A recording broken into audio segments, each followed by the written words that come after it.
ask them what was their experience like. Don't just take 2 or 3 experiences on the same night, because that might have been a really bad night. Spread it out. Find bands from different nights, and find out their experiences with that venue, with that promoter. Okay. Go to the gigs. Just go to loads of gigs at that venue and check out the sound, check out the setup, check out. I mean, again, I'd go to a couple because 2 different nights might be run very differently in the same venue. Okay. And yeah, you should do that, okay? You should do your research, okay? You'll be in a much stronger position to do that, and there are certain bands that I've worked with who do that, and it just puts, well, for one thing, it'll raise expectations of your band, and it'll raise expectations of promoters that you work with. They'll suddenly feel that they have to impress you as much as you have to impress them, okay? Which is a good thing. You've got to understand your own value. Again, it's about creating value, okay?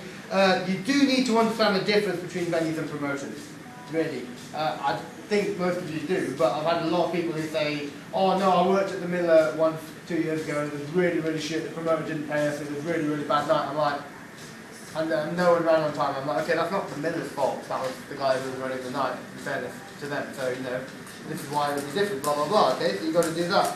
I wouldn't do gigs too often, okay? How often do you think you should play a gig? 6 weeks. Right? How many? Every 6 weeks. Every 6 weeks? Every 3 weeks? I like to play every 2 weeks. Every 2 weeks? In London. For our tape. Yeah, I mean... Right, okay, here's the thing, right? If I'm a new artist, I just want to get loads of gigs out there and gigging experience. I'll play loads and loads of gigs, okay? I wouldn't do it more than every 6 weeks, okay? Really, I'd push more, I'd do it more less often than that. But you want to practice playing in a few different venues. Sometimes, let's remember, we are musicians here. You sometimes just love playing gigs. I mean, that's why you're doing this. It's not to, so, you just want to play gigs, so just play loads of gigs. What I wouldn't do is promise promoters, yeah, we'll bring 50 people just to get a gig, then not do it just because you get to play a gig and then they'll never work with you again. Unless you never intend to work with that promoter again and you just want to practice with the gig. That's fine too, I shouldn't advertise that, but yeah, basically, if you never intend to work with someone because you've done your homework and you don't think you will ever want to work with them again, but you want to get the gig practice, and yeah, whatever. Just do what you need to. You got something to ask? No, I was just saying it depends on which stage you are in your own musical career. I think what we should do. There's people who need to practice, as you said, and some people who just are at that stage where they don't have to practice anymore and they're just like... Plug and play, I call it. Yeah. Just go in and play. So what I would do, Kat, to answer that is practice at lots of small venues, which either they're just nice chilled out places and they don't care, or places that you don't, it doesn't matter how many people you bring because you're never going to play with them again, you just want to practice playing in that venue. I've not found any of those in London. You can do quality things, even if it's, even if you want to play and it's the beginning and whatever, you can still have quality gigs and invite people. Yeah, you can still invite people, yeah, completely. But I still try, but I think you'll find it very difficult if you're doing it more than every 6 weeks, because the thing is, the mentality is, you might be really, really good. Well, I know you are, so yeah, but if you're playing every 3 days, then I'm like, oh, I can't be bothered to go, I'm knackered, I've had It feels like spam as well. I have a friend who plays every week, and he will send like 5 invites per week for that gig. Everyone I know who has him on Facebook unsubscribed. Well, we're very fortunate to be in London though, because we've got home counties that are so close that you can travel out 30 miles, do a gig somewhere where you know you're not going to get that audience, but it still works. Yeah. And you can do that so you have a gig every 2 weeks or 3 weeks. Do you have places you recommend? Like outside Yeah, there's a few places. But there's also what I started to do personally with mine, which is I've started to do just acoustic gigs with the band, not electric, and break them down so that it works in duets. Yeah. If you're a performer, you like to perform. On the fan It's as simple as that. there's a lot of bands out there outside of London that make use of the fact that they're in the local vicinity, so they get a good following around their way. and they can come and do a gig in London anytime they like. Yeah, you can get creative again. I think didn't come from London, but just outside. Yeah. Because it's less hard work for them, less expensive, but you know, there's so much less shit going on out there. Yeah, John, it's too accessible. I have seen bands that actually get minibuses into London. Oh yeah, and things like that. So you can do this. Yeah. But I think it also depends on the actual artists as well. Yeah. Like some artists actually, I wouldn't say play. I'd say that's actually you need to play more. There's kind of artists you need to play more than every 6 weeks to become better. Yeah. And there's some where it But might. can you not do that in the practice room as well? Why Yeah, do you? No, you do. You get better. You get better. Yeah. I've done open. There's Yeah. a difference between doing gigs in the open mics, Yeah. and you do need, in order to become to a certain level, you need to play just a lot of gigs Yeah. just to be Yeah. better. Yeah, I do. And- Yeah, I agree. And agree with that. what you said as well, you don't have to. You need to know which gig is an important one to like get. Okay, I need this amount of people down to this gig, for example. If you have an EP launch, that's when you want to let people know about it. If it's something that isn't that, you don't want to overstand, but you want them to know when it's actually important. Like when it's like, okay, I need you down here at this one. You don't want to hear that like every day, like, oh, you have this gig and you need to be here for this gig. It's not going to work. That isn't going to. Yeah, and you've got to think about how much it's. Again, I'm talking about from the. You've advertised your site to a promoter. If I'm a promoter, I look and you have a gig every 2 days. Unless You're going to feel special. I'm not going to feel. Well, I don't feel special. No, I get my feelings get hurt. But also, you've got to think about. Is that promoter really going to think it's a good idea to book you fiscally, financially? You got to think about that. You have to think about that. So yeah, I've loads of little gigs. I would do it. I would personally play loads of gigs because I love doing it. But there's going to reach a point where you've got enough experience that you can start to be picky. Okay, you have to be picky because you don't need to pay for anything. Okay, you don't need to sell yourself short. Okay, you can do your research, take your time a little bit, and you can do a gig every couple of months. Okay, the main thing is pick gigs that you're genuinely excited about. Just like your music, I said, would you buy it? Would you genuinely be excited about it? Would you be genuinely excited about the merchandise or whatever? Same thing with your gig. Would you actually be excited about promoting it? Can I just jump in here Sure, on this one? It just popped into my head, but like for a lot of bands, the problem, I guess, for that perspective is how do you get a gig on a Friday night? How do you get a gig on a Saturday night? If the promoter doesn't know who you are, it's another step up for many like bands to get in with the promoter so the promoter can put them on a more convenient night. Because at the end of the day, inviting your fans and your friends and saying, hey, I got a gig down in London, it's a great venue, it's on Tuesday, you know, it's on Monday. Everyone's kind of like, yeah, I think I'm busy. You know, so people want to go out on a Thursday, Friday. Also, since, you know, money's become tighter, everyone's a lot more like, you know, I can only really go out here and there.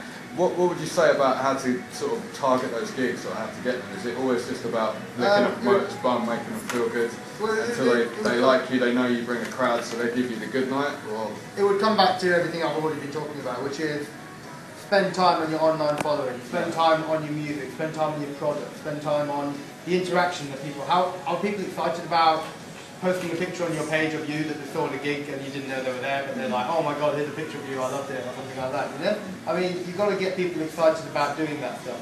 You've got to encourage them to interact with you, and you've got to encourage that fan base, do all of the things that I've been talking about. If you do that, it's not just to look good online, because I mean, who cares, right? I mean, who cares if you have 3,000 followers on Facebook, if they're not 3,000 followers at your gig, but the more people you have following you on Facebook, Twitter, people listen to your Bandcamp stuff, the more out there you are, the more tags you have, the more interaction people have with you, then the more appealing you will be to a promoter, and that will deal with that issue then and there. So it all comes back to getting that gig that you want to get. If you're a new band, you might have to play the odd Tuesday, Monday slot initially, just to get those, and it's good to get those gigs under your belt, and you can use those gigs to be your regular gigs that you use to get the gig practice that we've just been talking about. Providing, again, depends on the relationship you have with the promoter. If you, again, never plan to work with them again, and you told them you're going to bring 50 people, then you're just using them. You're kind of using them. I don't really encourage that as a human being, but you know. They probably do it to us, so it's fine. Well, again, don't be doing you don't know the people, you don't know the position they're in, blah blah blah blah blah. I mean, I don't know. I mean, the only reason why I say it is because I've had promoters who've used me in the same way they've had people use them. Yeah, but again, you see, I've had musicians who use me because they've been so jaded by the last 10 promoters they work with, because they assume we're all the same.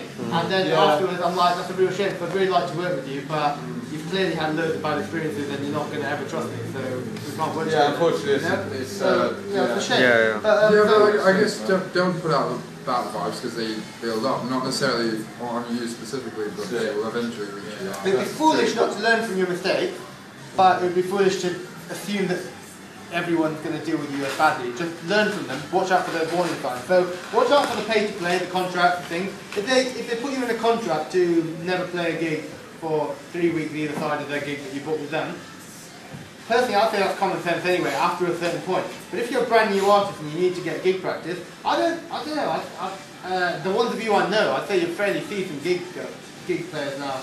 Like you guys are really seasoned musicians, you maybe want to play a few more gigs as a band and sort out the whole laptop thing. But I mean, it was you know, you're all good enough now to start valuing yourself. Make it a special event. If I'm one of your fans or friends, I won't think it's special if I can see you 2 days later. I'm like, oh well, screw it. Oh, it doesn't matter, she'll probably play again in the next 2 weeks because she always does, you know? I mean, people won't value the gig. If it's a really special occasion, if you're doing a gig that you're really excited about, you've got a product that you're really excited about, then, you know, you've got to put promoters on the back foot a little bit as well. You've got to think, would I actually want to play this gig? Would I be proud to advertise this gig? If you're going to be in lineup with, if you're an acoustic musician with a cellist, singers, harmony, backing harmonies and things like that, and if the promoter just books you in, sticks you with a bunch of whatever, jazz band, metal band, whatever, you're going to be excited about telling your friends to come to that? Probably not, right? So find a night that you're excited about playing. Apply to that. Use all these things that I said. These are all, this is all the background work you need to do. If you don't do it, how will they know? They don't know you, you're not famous yet, you know? What about opening slots? Like, like try to get an opening slot for bands that have more of an audience. Yeah, that's a great way to do it. Then you contact the band themselves, right? Now, right, I need to point something out which I did not make clear. My job shouldn't exist. You can all do this yourself. I'm not even joking, right? I should not need to be here. I should be being a singer myself somewhere, right? Okay? You should literally be able to do all of this yourself. There are bands who do this themselves. You can do all of this online stuff, and then you can, you know, book a venue yourself. Why do you need to have a middleman? Deal with the venue themselves. Deal with that shit yourself. Deal with it. Yeah, okay, it's a pain in the ass and it requires a logistical, non-creative mindset. But again, if there's a few of you in a band, then you can do it. Never should just be you. You're a fellow artist with an entourage of, but they're friends of yours. I know some of them are, right? They'll help out if you ask them. Don't be shy, okay? Sorry, I've got another burning question, man. Sorry, I keep holding everyone up. But I heard in the news recently that they've abolished the law for venues 200 capacity and less. I don't know about you guys, but you must have come across places with a little stage in their pub and you've said, so do you put bands on? They go, oh no, we haven't got a licence. Yeah, that changed recently. We can have 2 acoustic performers. Yeah, it's called 5 in the bar or whatever it's called. Yeah, basically it used to be the case was if they didn't have a licence, they could at least have 2 acoustic musicians, and that was it. They couldn't have any more than that in one go, that was the law. But now it's been thrown out the window. Any venue with lower than 200 capacity can have any live music at once. Yeah. Really? That's fantastic. Yeah. So it basically means you go out there and fucking find all these pubs that never had live music and just say, hey, you don't need a licence now if you hadn't heard. Would you like me to put your fucking music on? That is one reason why the UK's venues suffered very heavily. Yeah, that's why they changed it. It happened about 10 years ago they changed it, yeah, and it's all gone down since then. Yeah, just this month they just announced. Get your practice on that, do one of those every day if you want, and then start approaching the bigger venues. Again, if a venue approaches you, you should, if you get called up by a venue, have any of you ever had a venue call you and ask you to play? Yeah. Who? Yeah. Who? Monto, well, they literally. Monto? Like promoters call. I've had Monto. Monto, yeah. Monto do that. Alright, that's a sales force.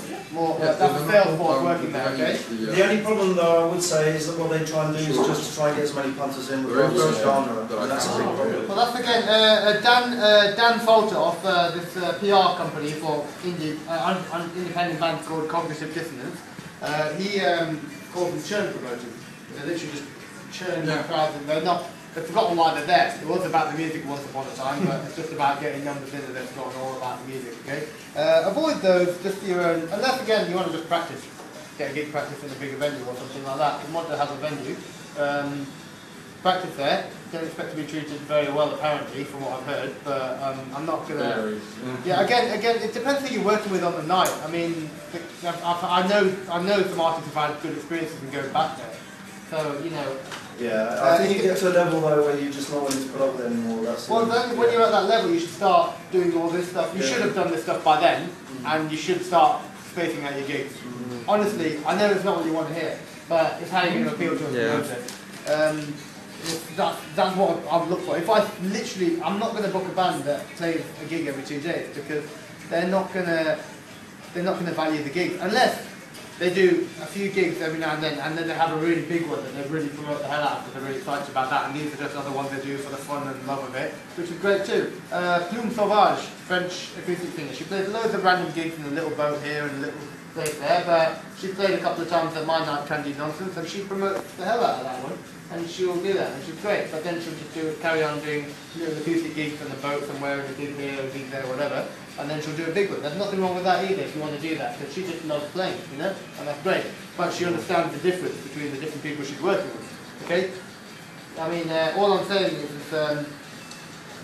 you got to understand that you got to give them something. You are artists, and you are very right in expecting a little bit of respect and valuing what you do. Okay, and creating the value to them. But give them something. Why would they book you? All right. And if you're not famous, how do they know? Show them that online presence. Okay, and get the hell off MySpace. Whoever's still on that. I was going to ask you just about literally less than a month ago. I was like, fuck, I forgot MySpace, and I went and it said this is like 3 years old, and I cancelled it.